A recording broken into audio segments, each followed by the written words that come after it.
Hello guys, स्वागत है आपका हमारे यूट्यूब चैनल सौर विद्या में। तो जैसा कि आप सब देख सकते हैं, आज हम पढ़ेंगे क्लास 12th के पॉलिटिकल साइंस का जो हमारा एनुअल एग्ज़ाम है 2024 वाला है। ये हमारा एक टेस्ट एग्ज़ाम है। टेस्ट के लिए हम पहले से एडवांस में तैयारी कर रहे हैं क्वेश्चन पेपर को। उस क्वेश्चन पेपर का हमारा आज लॉन्ग क्वेश्चन हम देखेंगे, जो कि कितने मार्क्स का होगा, 6 मार्क्स वाले। ठीक है, इससे पहले हमने 1 मार्क्स, 2 मार्क्स और 4 मार्क्स के वीडियो पहले ही बनाकर अपने यूट्यूब चैनल में डाल रखा है। अगर आपने नहीं देखा है, वो सारी पूरी की पूरी प्लेलिस्ट का लिंक ऊपर आई बटन पर या फिर नीचे डिस्क्रिप्शन बॉक्स में दे दूंगा। आप वहां जाकर उन वीडियो को देख सकते हैं। और गाइस, जैसा कि आप सब जानते ही होंगे, हम पॉलिटिकल साइंस, जो हमारा क्लास 12 का पॉलिटिकल साइंस है, इसकी पूरी की पूरी प्लेलिस्ट तैयार कर रहे हैं। और इस प्लेलिस्ट का आज वीडियो नंबर होने वाला है हमारा 30, यानी इससे पहले हमने 29 वीडियो पहले ही बनाकर अपने यूट्यूब चैनल में डाल रखा है। अगर आपने नहीं देखा है तो प्लीज़ उस वीडियो को ज़रूर देखें, क्योंकि वो वीडियो भी आपके लिए बहुत ज़्यादा इम्पॉर्टेंट है। और जैसा कि आप जानते हैं, ये हमारा 2024 का क्वेश्चन पेपर है, तो ये ओब्वियसली ये हमारे लेटेस्ट एग्ज़ाम पैटर्न पर डिपेंड होगा। तो ये हमारे CBSE का जो लेटेस्ट एग्ज़ाम पैटर्न है, उनके आधार पर ये क्वेश्चन पेपर को तैयार किया गया है। तो चलिए बिना कोई देरी के वीडियो को शुरू करते हैं। देखिए, क्वेश्चन नंबर 27। इससे पहले मैंने आपको बता दिया है कि इसके 6 पार्ट्स पहले बने हैं, जिनमें कि हमने क्वेश्चन नंबर 26 तक कंप्लीट कर लिया है। आज हम क्या पढ़ेंगे, पार्ट नंबर 7 और क्वेश्चन नंबर 27 से आगे। तो देखिए, क्वेश्चन नंबर 27 क्या कह रहा है, यूरोपीय संघ को अत्यधिक प्रभावशाली क्षेत्रीय संगठन बनाने वाले कारकों की व्याख्या कीजिए। यानी कि जो यूरोपीय संघ है, यूरोप के देश हैं, उनको अत्यधिक प्रभावशाली बनाने वाले संगठन कौन है, उनके कारक के बारे में बात करनी है। तो देखिए, पहला कारक कौन सा है, वह है हमारा आर्थिक कारक। यानी कि आर्थिक होता है पैसा और कारक तो आपको पता ही है, कारण। तो देखिए, आर्थिक कारण में क्या दे रखा है, पहला, विश्व व्यापार में अमेरिका की तुलना में 3 गुना बड़ा हिस्सा। यानी कि जो हमारा यूरोपीय संघ के देश है, इसमें वर्ल्ड के हिसाब से अगर देखा जाए, वर्ल्ड व्यापार के अकॉर्डिंग, तो अमेरिका के मुकाबले एक केवल और केवल यूरोपीय संघ के देश अमेरिका से 3 गुना ज़्यादा व्यापार करते हैं विश्व के अंदर। वहीं दूसरा क्या कह रहा है, इसकी मुद्रा यूरो अमेरिकी डॉलर के प्रभुत्व के लिए खतरा पैदा कर सकती है। यानी कि यूरोपीय संघ की जो मुद्रा है, जो पैसे हैं यहाँ के, उनको क्या कहते हैं हम, यूरो। ये नाम आप याद रखें, ये आपके क्वेश्चन के 1 मार्क्स में पूछ लेते हैं। ठीक है, तो उसको हम कहते हैं यूरो। तो ये जो यूरो है, ये अमेरिकी डॉलर के लिए खतरा पैदा कर सकता है, क्योंकि अमेरिकी जो डॉलर है वह आज के टाइम पे सबसे ऊपर है, और यूरोपीय संघ जो है वह इतनी तेज़ी से विकास कर रहे हैं कि इनके जो पैसे हैं यूरो, ये आज के टाइम पे डॉलर को भी टक्कर दे रहे हैं। चलिए अगला पॉइंट देखते हैं, यूरोपीय संघ विश्व व्यापार संगठन यानी कि WTO में संपूर्ण ब्लॉक के रूप में कार्य करता है। यानी देखिए, जो हमारे यूरोपीय संघ है, ये विश्व व्यापार संगठन यानी कि W, वर्ल्ड, टी मतलब ट्रेड, और O यानी कि ऑर्गेनाइजेशन, यानी WTO में महत्वपूर्ण ब्लॉक के रूप में कार्य करती है। अर्थात जो हमारा यूरोपीय संघ है, यह विश्व व्यापार संगठन में महत्वपूर्ण ब्लॉक यानी महत्वपूर्ण भूमिका निभाती है। और गाइस, मैं आपको बता दूं कि जो इस टाइप के शॉर्ट वर्ड होते हैं, यह आपके क्वेश्चन पेपर में बहुत ज़्यादा इंपॉर्टेंट होता है। तो कई बार ये शॉर्ट वर्ड हमें क्वेश्चन पेपर में आ जाते हैं और पूछ लेते हैं कि इनका फुल फॉर्म क्या होता है, या ये कब बनाया गया, या इसका महासचिव कौन है। इस टाइप के जितने भी क्वेश्चन होते हैं, उन सभी क्वेश्चनों को मैंने कंप्लीट करने की कोशिश किया है। यानी आपके फर्स्ट बुक जो है, उनमें जितने भी शॉर्ट वर्ड है, उन सभी शॉर्ट वर्ड को मैंने एक में नहीं, 2 वीडियो में बने, अलग अलग पार्ट में, 2 पार्ट से पूरी कंप्लीट बताने की कोशिश किया है। अगर आप उन्हें भी देखना चाहते हैं तो आप प्लीज़ एक बार मेरे डिस्क्रिप्शन बॉक्स में दिए गए जो हमारे प्लेलिस्ट का लिंक है, उनमें जाकर इन वीडियो को ज़रूर देखें। चलिए आगे देखते हैं। देखिए, अगला है हमारा राजनीतिक कारक। यानी कि यूरोपीय संघ का एक सदस्य फ्रांस सुरक्षा परिषद में स्थायी सीट रखता है। यानी फ्रांस यूरोप का एक ऐसा देश है जो सुरक्षा परिषद में यानी कि यूएनओ में भी एक स्थायी सीट रखता है। यहाँ पे ये फिक्स्ड है। कौन? फ्रांस। और संयुक्त राष्ट्र की नीति को प्रभावित कर सकता है। यानी कि जो फ्रांस है वह एक तो यूरोप संघ है, ठीक है, यूरोपीय संघ के देश हैं, और इनके पास इतनी पावर है कि पूरी की पूरी संयुक्त राष्ट्र की नीति को भी प्रभावित कर सकता है। यानी जो हमारा स्थायी देश होता है, आपको पता होगा यूएनओ में जिनके पास स्थायी अधिकार है उनके पास एक पावर होता है जिनको हम क्या कहते हैं, उनको हम कहते हैं वीटो। यानी कि वीटो नाम का एक पावर होता है जो स्थायी देशों के पास ही है, और ये वीटो केवल और केवल 5 देश के पास है, और उन 5 में से एक हमारा फ्रांस भी है। ठीक है, चलिए अगला पॉइंट देखते हैं। यूरोपीय संघ में यूएनएसीसी के विभिन्न गैर स्थायी सदस्य भी शामिल है। यानी यूरोपीय संघ जो है इनके अंदर यूएनएसीसी के विभिन्न गैर स्थायी सदस्य भी शामिल है। देखिए गैर स्थायी सदस्य क्या होता है, जो यूएनओ में, ठीक है, जैसे यूएनओ है, इनमें जो और भी देश शामिल है जो जिनके पास स्थायी नहीं है, वो स्थायी नहीं है बल्कि वे गैर स्थायी सदस्य हैं, वह भी यूरोपीय संघ में शामिल हैं। ठीक है, यूरोपीय संघ के और भी ऐसे कई सारे देश हैं जो यूएनएसीसी में क्या है, एक गैर स्थायी सदस्य के रूप में शामिल है। अगला, यूरोपीय संघ कूटनीति और वार्ता में एक प्रभावशाली भूमिका निभाती है। यानी कि यूरोपीय संघ जो है वह कूटनीति और वार्ता में, कूटनीति यानी कि एक नीति बनाने में, और वार्ता यानी कि बातचीत करने में एक प्रभावशाली भूमिका निभाती है। मानवाधिकारों और पर्यावरणीय संरक्षण पर चीन के साथ यूरोपीय संघ की बातचीत उल्लेखनीय है। यानी मानवाधिकार जो है, मानव के लिए अधिकार और पर्यावरण संरक्षण, इनके पर चीन के साथ जो हमारे यूरोपीय संघ के देश है वह उनकी जो बातचीत है वह काफ़ी उल्लेखनीय है, ये काफ़ी अच्छी बातें करते हैं। चलिए आगे देखते हैं। देखिए अगला है हमारा सैन्य कारक। यानी कि यूरोपीय संघ की सुरक्षा सशस्त्र सेना दुनिया में दूसरी सबसे बड़ी सेना है।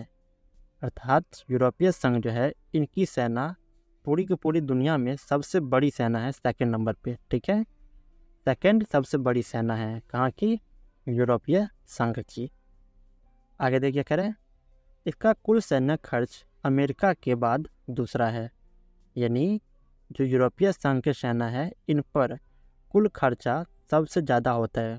पहले तो है सबसे ज़्यादा कौन? अमेरिका, लेकिन सेकंड नंबर पे है हमारे यूरोपीय संघ के सेना। आगे, इसके एक महत्वपूर्ण सदस्य फ्रांस के पास 335 परमाणु हथियार के परमाणु सशस्त्र गार्ड है। यानी कि जो हमारा यूरोपीय संघ है इनमें एक फ्रांस देश है, जैसे मैंने आपको बताया था कि फ्रांस भी यूरोपीय संघ का हिस्सा है, और फ्रांस के पास टोटल 335 परमाणु हथियार अवेलेबल है। आगे, यूरोपीय संघ अंतरिक्ष और संचार प्रौद्योगिकी का दुनिया की दूसरी सबसे महत्वपूर्ण शक्ति है। यानी यूरोपीय संघ के देश है ये संचार प्रौद्योगिकी के मामले में दुनिया की दूसरी सबसे बड़े महत्वपूर्ण शक्तिशाली देश है। ठीक है, यूरोपीय संघ में ऐसे बहुत से देश हैं जो अंतरिक्ष और संचार प्रौद्योगिकी में बहुत अपना अहम भूमिका प्ले करती है, यानी कि निभाती है। आशा करता हूँ आपको ये क्वेश्चन समझ आ गया होगा। चलिए इसी का दूसरा क्वेश्चन एक और है, वो देखते हैं। गाइस देखिए, ये 27 नंबर का जो क्वेश्चन है हमारा, ये ऑप्शनल क्वेश्चन थे। एक हमने देख लिया, अब इसका दूसरा ऑप्शन और क्या है, अथवा में दूसरा क्वेश्चन एक और क्या पूछ रहा है कि आसियान मार्ग का क्या अर्थ है, और आसियान समुदाय के स्तंभों और उद्देश्य के नाम बताइए। आसियान विजन 2020 के घटक क्या है? यानी इसमें 3 तरह के क्वेश्चन पूछे गए हैं। पहला, आसियान मार्ग का क्या अर्थ है, यानी आसियान मार्ग का अर्थ बताना है। फिर आसियान समुदाय के स्तंभ और उद्देश्य का नाम बताना है। उसके बाद आसियान विजन 2020, इसके घटक क्या है ये बताने हैं। तो चलिए अपने आंसर हम शुरू करते हैं। देखिए क्या कह रहे हैं, आसियान मार्ग का अर्थ, यानी हम हेडिंग डालेंगे आसियान मार्ग का अर्थ, और उसके बाद हम लिखेंगे आसियान एशिया के एकमात्र ऐसा क्षेत्रीय संघ है जिसने एक राजनीतिक मंच प्रदान किया जहां एशिया देश और प्रमुख शक्तियां राजनीति और सुरक्षा चिंताओं पर विचार यानी कि चर्चा करती है। यानी देखिए, जैसा कि हम ऊपर पढ़े थे यूरोपीय संघ के बारे में, तो यूरोपीय संघ में क्या होता है कि यूरोप के जितने भी देश है वह सारे अपना एक संघ, अपना एक ग्रुप बना रखा है और वहाँ बैठकर अपनी सारी समस्याओं का समाधान करते हैं, समस्याओं पर बातचीत करते हैं। तो वैसे ही आसियान भी है। आसियान कहाँ की है? आसियान एशियाई देश, जो एशिया के जितने भी देश है, इन देशों का एक ग्रुप है जहाँ पर सभी लोग बैठ के, यानी कि पूरे देश के जो एशिया के जितने भी देश है उन सभी देशों के जो नेता है वह यहाँ पर बैठ के और राजनीतिक बारे में, यानी राजनीतिक मुद्दे या फिर प्राकृतिक आपदा जैसी समस्याओं के बारे में यहाँ पर बैठ के अपने मामला को सॉल्व करने की कोशिश करते हैं। अब देखिए, इसी क्वेश्चन हमारा अगला क्वेश्चन क्या था कि आसियान समुदाय के स्तंभ और उद्देश्य का नाम बताएं। तो हम देखते हैं कि आसियान समुदाय के स्तंभ क्या है। देखिए, आसियान समुदाय के स्तंभ है आसियान सुरक्षा समुदाय, दूसरा आसियान आर्थिक समुदाय और तीसरा आसियान सामाजिक सांस्कृतिक समुदाय। ये 3 पॉइंट है जो हमारे आसियान समुदाय के स्तंभ हैं। चलिए अब आगे हम देखते हैं आसियान समुदाय का उद्देश्य क्या होता है।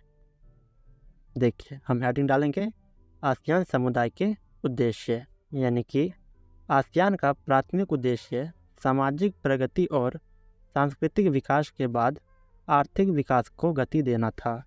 यानी जो हमारा आसियान समुदाय है इसका उद्देश्य पहला क्या है? सामाजिक प्रगति और संस्कृति का विकास, पहला उद्देश्य ये है। लेकिन इसके बाद जो दूसरा उद्देश्य है वह है आर्थिक विकास करना।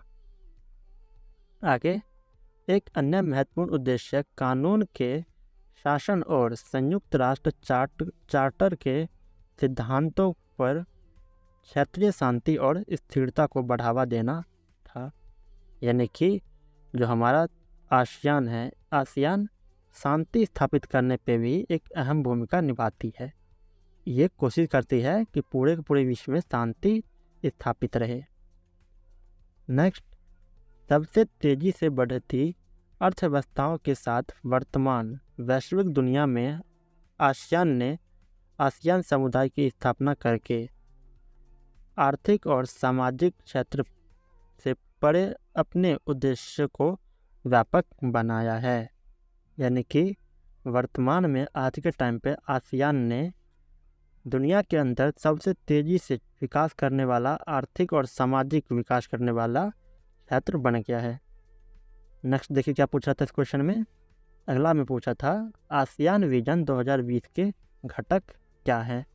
तो देखिए हम हेडिंग डालेंगे आसियान विजन 2020 के घटक। पहला, बाहरी दिखने वाला भूमिका, और दूसरा बातचीत के लिए प्रोत्साहन। तो आशा करता हूँ ये क्वेश्चन समझ आ गया होगा। चलिए नेक्स्ट क्वेश्चन देखते हैं। देखिए अगला क्वेश्चन क्या पूछ रहे हैं, संयुक्त राष्ट्र में सुधार का अर्थ है सुरक्षा परिषद का पुनर्गठन। उपयुक्त तर्क के साथ इस कथन की पुष्टि कीजिए। यानी क्या कह रहे हैं कि जो हमारा संयुक्त राष्ट्र यूएनओ है इसमें सुधार करने के आंदोलन चलते रहते हैं। तो यूएनओ में सुधार करने का मतलब क्या है कि केवल और केवल सुरक्षा परिषद में जो व्यवस्था अपनाई गई थी स्टार्टिंग में उनमें पुनर्गठन किया जाए, यानी कि उनको दोबारा से बनाया जाए, उन कानूनों और नियमों को दोबारा से बनाया जाए और इसमें स्थायी सदस्य जो है इनकी संख्या को बढ़ाया जाए। ये कथन सही है और इसके ऊपर हमें कह रहे हैं तर्क लिखने के लिए। ठीक है, कुछ तर्क अपने बारे में अपने से हम लिखेंगे। तो देखिए क्या है, पहला है हमारा संयुक्त राष्ट्र चार्टर ने स्थायी सदस्यों को पूरी दुनिया में स्थिरता लाने के लिए विशेष स्थान दिया है। यह स्थिति वही रहती है और किसी को भी प्रवेश करने की अनुमति नहीं देती है। यानी देखिए यूएनओ में स्थायी सदस्य का हक केवल और केवल 5 देशों को ही मिला हुआ है और यह फिक्स है। ये जो 5 देश है ये 5 देश ही पूरे यूएनओ को संभालते हैं। यानी पूरी यूएनओ में अगर कोई बहस चल रही है और इन बहस में से मान के चलिए कि सारे के सारे देश एक साइड हो और इन पांचों में से भी 4 देश एक साइड हो, किसी एक देश ने भी अपनी पावर, जो ये पावर होते हैं उनके पास 5, उनको हम कहते हैं वीटो, और ये वीटो का पावर इतना पावरफुल होता है कि इन पांचों में से किसी एक ने भी वीटो पावर अपना यूज़ कर लिया तो जो भी कानून या नियम हमारा बनने जा रहा है वह वहीं पे वहीं रुक जाएगा। जैसा मैंने आपको बताया कि 5 में से किसी एक ने भी अपना वीटो पावर यूज़ कर लिया और ये 4 लोग एक मिल जाए और बाकी भी सारे नेता मिल जाए, यानी कि बाकी भी सारे लोग मिल जाए, तो भी इस एक अकेले के वीटो को नहीं दबा सकता, इनका वर्चस्व ऊपर रहेगा। यानी कि जिनके पास वीटो की पावर होता है वह ही पूरे की पूरी यूएनओ को संभालते हैं। और कितने लोग हैं जिनके पास वीटो की पावर है? वह है टोटल 5 देश। चलिए आगे देखते हैं। देखिए आगे क्या कह रहा है, स्थायी सदस्यों को छोड़कर वीटो शक्ति का आनंद एक मूल्यवान स्थिति में रखा जा सकता है। यानी कि स्थायी सदस्य को अगर छोड़ दें तो वीटो शक्ति का आनंद एक मूल्यवान स्थिति में रखा जा सकता है। नेक्स्ट पॉइंट क्या कह रहे हैं, स्थायी सदस्य की श्रेणी औद्योगिक विकसित देश से है जिसे स्थायी या गैर स्थायी सदस्य बनने के लिए विकासशील देशों से प्रतिनिधित्व बढ़ाकर संतुलन किया जाना चाहिए। यानी कि स्थायी सदस्य जो है वह केवल और केवल विकसित देशों के पास ही है। वही हम कह रहे हैं कि जो स्थायी सदस्य है ये गैर स्थायी सदस्य बनने के लिए भी विकासशील देश से प्रतिनिधित्व बढ़ाकर संतुलन किया जाना चाहिए। यानी कि ये जो स्थायी सदस्य है इनको भी कुछ ऐसे नियम बनाने चाहिए ताकि जो गैर स्थायी सदस्य है इनको भी स्थायी में जाने का मौका मिले, इनके पास भी वीटो पावर आए। ठीक है। और गैर स्थायी में कौन होते हैं? गैर स्थायी में ज़्यादातर विकासशील देश ही आते हैं। आगे देखिए, इसलिए संयुक्त राष्ट्र को एक अधिक प्रभावशाली बनाने के लिए सुरक्षा परिषद में सुधार करना चाहिए और अपने काम में सुधार करना चाहिए। यानी सदस्य राज्य को शामिल करने का निर्णय शांति स्थापना पहलों में योगदान के आधार पर किया जाना चाहिए। अर्थात इसी कारण से हमें कह रहे हैं कि यूएनओ के अंदर जो प्रभावशाली कानून है स्टार्टिंग के, उनमें कुछ परिवर्तन किए जाने चाहिए और स्थायी सदस्य के जो लोग थे, जो स्थायी सदस्य जिनके पास है, जिन देशों के पास, उनकी संख्या बढ़ानी चाहिए। चलिए इसी क्वेश्चन का दूसरा ऑप्शन वाला क्वेश्चन देखते हैं। देखिए क्वेश्चन नंबर 28 के ऑप्शनल है 2 क्वेश्चन, तो एक क्वेश्चन हमने देख लिया और दूसरा क्वेश्चन देखिए क्या कह रहा है, संयुक्त राष्ट्र को एक अनिवार्य संगठन क्या बनाता है? बदलते संदर्भ में संयुक्त राष्ट्र को अधिक प्रासंगिक बनाने के लिए क्या कदम उठाए जाने चाहिए? यानी संयुक्त राष्ट्र यूएनओ को एक अनिवार्य संगठन क्या बनाता है? कौन बनाता है कि संयुक्त राष्ट्र एक बहुत ज़्यादा ज़रूरी संगठन है। ठीक है। और बदलते संदर्भ में संयुक्त राष्ट्र को अधिक प्रासंगिक बनाने के लिए क्या कदम उठाए जाने चाहिए? ये पॉइंट्स देखिए, अभी हमने ऊपर ही पढ़ा था कि संयुक्त राष्ट्र में क्या करना चाहिए और क्या नहीं करना चाहिए, तो वही यहाँ पे दोबारा पूछ लिया है। तो देखिए क्या कह रहे हैं, संयुक्त राष्ट्र जैसे अंतर्राष्ट्रीय संगठन के बिना परस्पर निर्भरता और वैश्वीकरण संभव नहीं है। यानी संयुक्त राष्ट्र के बिना वैश्वीकरण और निर्भरता ये बिल्कुल भी संभव नहीं है। नेक्स्ट, गरीबी, बेरोजगारी, पर्यावरण संरक्षण आदि मुद्दे पर सहयोग को लागू कराना। यानी गरीबी को कम करने के लिए, बेरोजगारी को कम करने के लिए और पर्यावरण को संरक्षण करने के लिए भी हमारे लिए संयुक्त राष्ट्र का होना अति आवश्यक होता है। नेक्स्ट, पूरे विश्व में अर्थव्यवस्था को स्थिर रखने के लिए भी विकासशील देशों को वित्तीय सहायता प्रदान करना। यानी कि जो हमारे विकसित देश होते हैं, जो संयुक्त राष्ट्र के विकसित देश हैं, ये क्या करते हैं, विकासशील देशों को लोन देते हैं, इनको पैसे देते हैं ताकि ये भी विकास कर सके। चलिए आगे देखते हैं। देखिए अगला है, संयुक्त राष्ट्र राष्ट्रों के बीच किसी भी अंतर्राष्ट्रीय विवाद को सर्वोत्तम संभव तरीके से सुलझाने के लिए एक मंच के रूप में काम करती है। यानी कि जो हमारा यूएनओ है, संयुक्त राष्ट्र है, वह राष्ट्रों के बीच, अलग अलग राष्ट्र के बीच जब लड़ाई हो जाता है दो देशों के बीच में, तब उस टाइम पे अंतर्राष्ट्रीय विवाद, अंतर्राष्ट्रीय मामले में उन दोनों देशों को आमने सामने लाकर और मामला को सॉल्व करने में भी बहुत ज़्यादा मदद करती है। नेक्स्ट, अंतर्राष्ट्रीय शांति और समझ को बढ़ावा देना। यानी कि जो हमारा यूएनओ है, ये अंतर्राष्ट्रीय लेवल पे, यानी कि वैश्विक लेवल पे शांति को बढ़ावा देता है, युद्ध को नकारता है और शांति स्थापित करने के लिए बढ़ावा देता है, प्रोत्साहन करता है। कौन? यूएनओ, यानी कि संयुक्त राष्ट्र। आगे देखिए क्या कह रहा है। बदलते संदर्भ में संयुक्त राष्ट्र को और अधिक प्रासंगिक बनाने के लिए उठाए जाने वाला कदम। यानी आपको क्वेश्चन पूछ रहे थे कि बदलते समय के हिसाब से संयुक्त राष्ट्र में क्या परिवर्तन करने चाहिए और कौन कौन से कदम उठाने चाहिए, इनके बारे में हमें क्वेश्चन में पूछा था। तो देखिए कौन से कदम उठाने चाहिए। पहला, शांति निर्माण आयोग का गठन होना चाहिए। यानी शांति निर्माण के लिए एक अलग से गठन होना चाहिए। कहाँ पे? संयुक्त राष्ट्र में। दूसरा, अपने नागरिकों को अत्याचार से बचाने के लिए राष्ट्रीय सरकारों की विफलताओं के मामले में अंतर्राष्ट्रीय समुदाय की जिम्मेदारी स्वीकार करनी चाहिए।